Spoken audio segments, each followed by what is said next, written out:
My name is Nicole Mangay. I am po from UEE, third year Social Studies major po. So we are here po to interview you po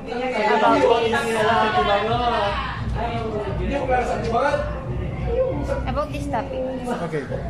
Just a little introduction po, sir. Your name and your major po. Okay, I am Professor Larry Bacunio. I used to be Dean of a college Dean. As regards my professional background, I'm a graduate of AB Political Science, special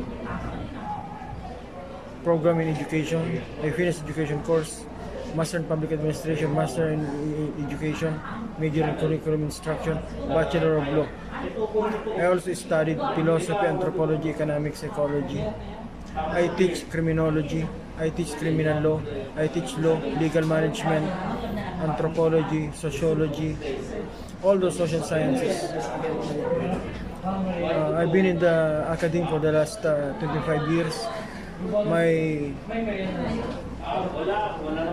My forte is research, social science research, education, technology. I used to be school director of AMA College, Computer College. I used to be principal of a LaSalle supervised School of St. Brother Benilde. I'm a graduate of law and I'm now pursuing my review. I'm just busy with some things.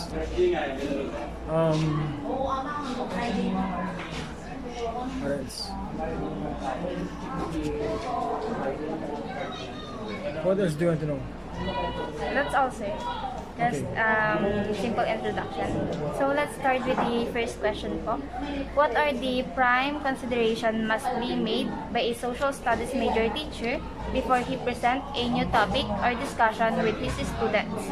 How did this consideration affect the performance of the student, teaching methodology, and standing of department and school? The primary consideration in teaching social sciences is knowing your audience. You have to know the kids, you have to know these people.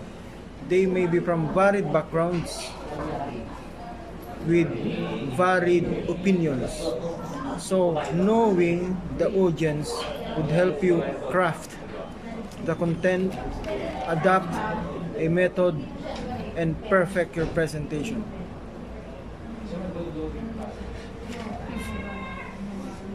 Sir, so how did this consideration affect the performance of the student po? By knowing them, you can present to them a more rational way of dealing with issues. A more rational way in dealing with issues will get rid of the opinion and will usher them to become more, of course, more rational in making choices. Unopinionated, depoliticized choices. Only rational. Based on reason, based on facts, based on information, not based on biases and dictation. Sir, how about in teaching methodology po? How does it affect the teaching methodology? If you know your audience, you can adapt a better teaching methodology. You don't know their mental capability, you cannot adapt any good one. You don't know their political background or religious background or any other backgrounds, you cannot craft any good methodology.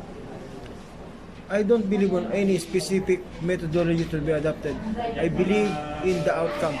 Whatever methodology you have, it must jive with, first, the background of your audience. Second, your ability to make them learn regardless of any methodology, strategy, or whatever craft or shit.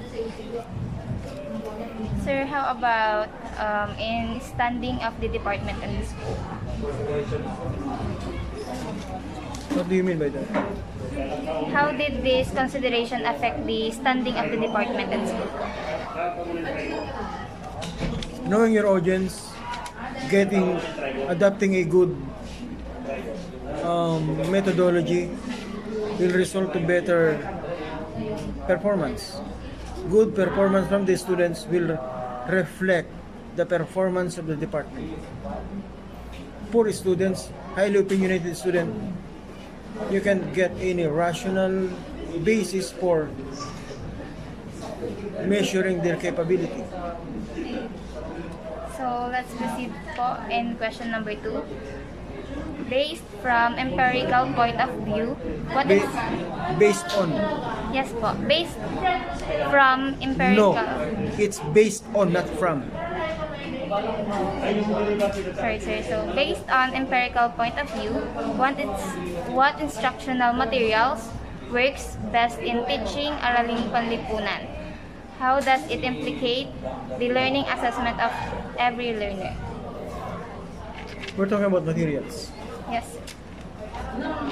If we're talking about the instructional materials, and inevitably we are talking about the audience, the learners. Yes po. It's about The primary instructional consideration is that in crafting an instructional material, the primary consideration is that they are bombarded and peppered with a lot of stimulants.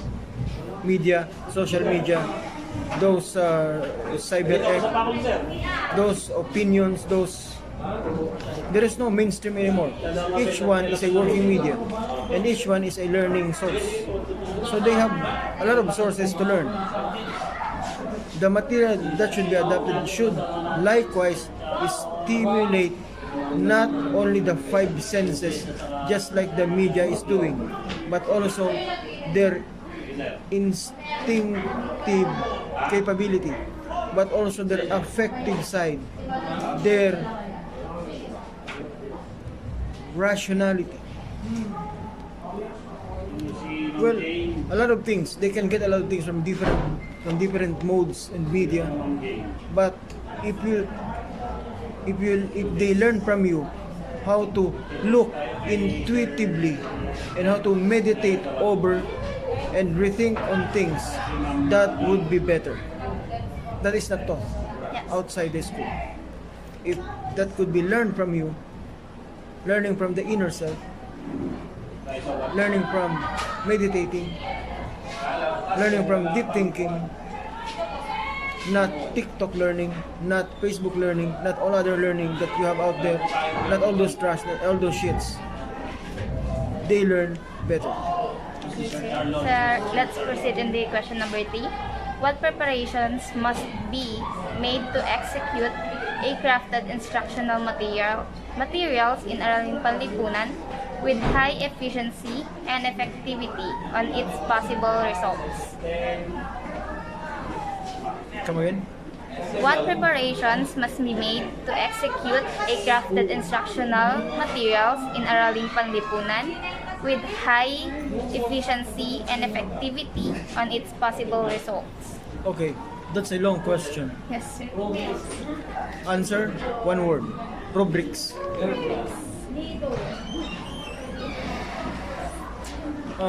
We are influenced by measurements. Social science or social studies or Panlipunan is one area in learning that is hard to measure because it is peppered with a lot of opinions, fake news, historical facts and lies, and chismes, and biases. There must be rubrics. Now, who will create the rubrics? The rubrics are prepared by the one who prepared the materials, of course. This rubric should be, as much as possible, be made rational, measurable, possible, and grounded on facts and information.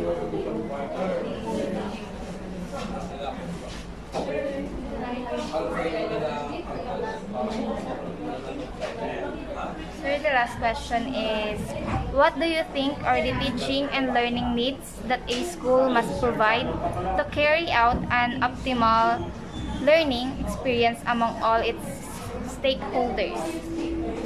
How can this ideal expectation be achieved? The learners of Araling Panlipunan Social Sciences or Social Studies are expected to do three things. First, they should learn Second, they should get organized. And third, they should mobilize. Mobilize. Mobilize. Those who study social sciences, araling panlipunan, social studies, are expected to be shakers of the surface of the earth. They should first learn things, they should get organized, and they should move. And the job of those who are teaching them is to arouse, organize, and mobilize. Thank you very much, sir.